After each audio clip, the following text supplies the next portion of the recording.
Hey Trudy, I wanted to give you a little video of Ecollar, just kind of show you, make sure that if you have any questions on it, if you get stuck on anything, that this video is something that you can look back to and watch it. So this is one of my dog's Ecollars. So basically it's on, it's working. If I hit the button, you're going to see the red light turn on. When it's not in use, it will flash green. You can see it periodically flash green there, as well as on here. That lets you know that it has battery, it's charged. So what I do in the mornings is I pull it off the charger and it's off. So I'll just turn it off really quick so you can see what that looks like. So when I charge it, I have, these two ports, and you've done this, so little port there, port here.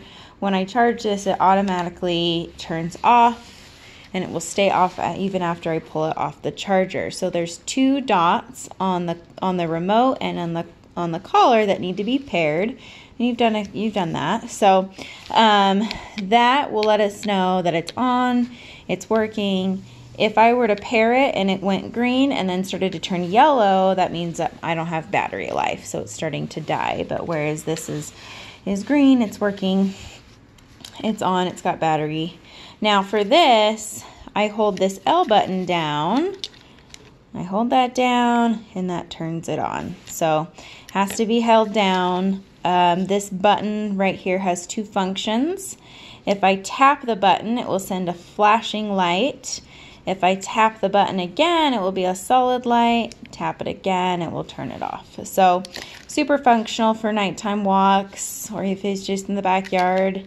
If you can't see the ground beneath you, you can see it. It's pretty bright. So that tapping function on that button, if I tap it with my finger, it does the light. If I hold it down, it turns the remote off as well as on. So yeah, that's for the remote. Now the 1D should always be flashing one dog. Should always flash a one dog, and it should always read C. So C stands for continuous, and what that means is if I hold down the button, it will send a continuous stimulation.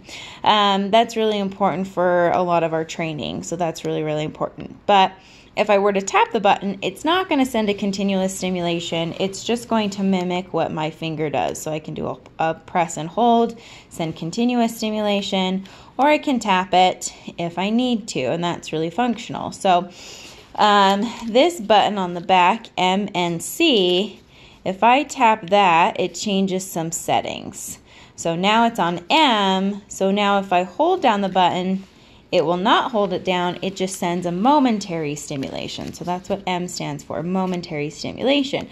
Now, with a lot of our training, we use continuous versus momentary, so you lose a little bit of that. So I want to make sure that this always reads C right here, okay?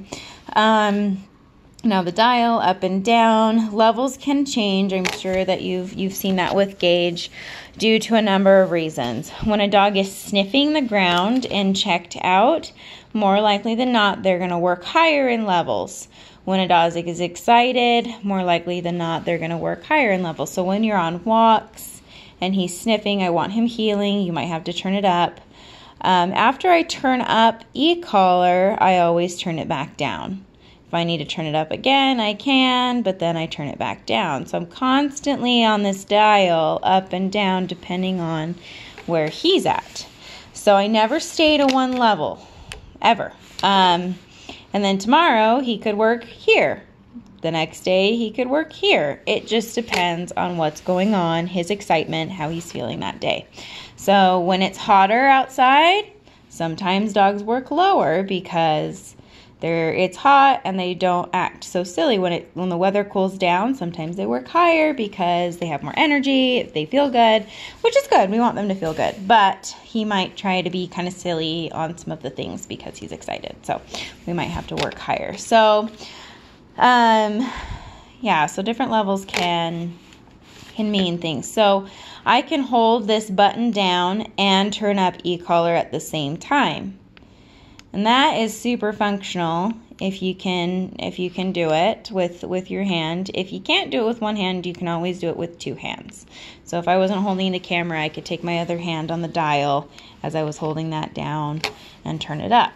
There's a couple reasons why that's functional. So, for example, if he were to break place, let's say he were to break place because you have family coming over for dinner, and he was excited. He knew these people. He was excited. Let's say they brought Izzy, and he was really excited. And he broke place. I would say, no, gauge place. I would hold it down. And let's say, oh, I'm super excited. Izzy's here. I might need to turn it up. Gauge place. And I might need to work it up. Oh, now he feels it. I let up. He's going back to the place bed. Good things happen. So that's where that becomes functional. Let's say I'm out on a walk. We start here at the house. He's healing really well. I say gauge heel. I hold it down. If he doesn't, oh, there's a dog. He's excited. Gauge heel. Okay, now he feels it. And now we're checked in. So as he checks out, I can get him to check back in with different levels. So you can do it one-handed. You can do it two-handed. I would just recommend practicing that, learning that. So that's really functional. So I have a T-chart for you on when to use the Ecollar and how to use it. There's two different ways we use it. There's times we hold it down, and there's times that we tap the button. Most of our commands, we hold it down. The reason why is because most of our commands, he needs to move into a position in order to do that obedience. So in a heel position, he needs to move his bum into position. And let's say he's distracted. I can say gauge heel, and he swings his butt in position. He's moving. Once he's in position, I let up. Good boy. Now he's got to move to get on the place bed. So if he doesn't get on the place bed, I can say gauge place. If he's not doing it, I can work up levels if needed to. As soon as he's there, good boy. So he starts to learn that he is responsible to turn off the pressure. And then eventually it makes it easier to move away from this because we create a very proactive dog. We don't have to be high levels. We can stay low, but there might be times that he is higher. I've seen him upwards in the 30s before because he's so excited. And it's not trying to get him to yelp or anything like that. We want him to just understand, when you're up here, there's a little bit of a higher consequence because you're really not listening, you're really distracted. But most of the time we've worked up to that level. I would never start him at 30. I would probably start him lower around 10. And then if, he needed more, I'd work it up. So then I always go back down because as his excitement level builds, I cap that and get him to check in and focus. Now he's not excited anymore. He doesn't need to be at level 30, and I can turn it back down. So that's why I'm always up and down on the collar. For recall, I'm not going to have you have him off leash a ton yet, but eventually it will be nice for you to let him off leash and run around and chase the ball. And so if he doesn't come back, I can say, gauge, come. If he's sniffing, distracted, gauge, come. I can hold it down. As soon as he starts my way, good boy. So he turns off that pressure stays down. If he's not doing the behavior I'm asking, good boy. He moves, it goes away. So anytime I need him to move and be proactive, I'm going to hold it down. So that's going to be for place, heel, come, wait. If he goes through the doorway before me, I can say no, gauge, wait, and guide him back through. Good boy, as soon as he gets there. And the last thing would be, under. Under would be one where he would, if he didn't want to go under the table, gauge under. He has to move to get under there, and then he's got to lay down. Good boy, he's under there. Block, if he's not in front of me, gauge block, hold it down, let up once he's there. So anytime he's got to move, I'm holding it down. Now it's really important that you have this with you before you give him a command. If you tell him heel, heel, heel a bunch of times and there's not follow through, or the follow through is not consistent, sometimes it's the leash, sometimes it's the e-collar, but it's not the same, it's going to set him back a little in training. So we want to make sure that we're really, really consistent. So before you give him a command, try to have this with you and use that magnet so it's with you. The only other times that, the other times where I would tap it and not hold it down would be where I want him to be planted. So sit is just, he doesn't necessarily need to move, but he needs to put his bum on the ground. So if he doesn't do it, gauge sit. As soon as his butt hits the ground, good boy. For down, same thing, gauge down, down. I might need to tap if he's not listening. Good boy once he does it.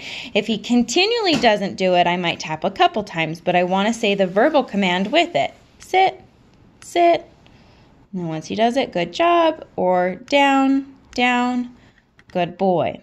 Now, with all of these obedience exercises, I want to make sure that I'm giving him an opportunity. So I give him the first initial command.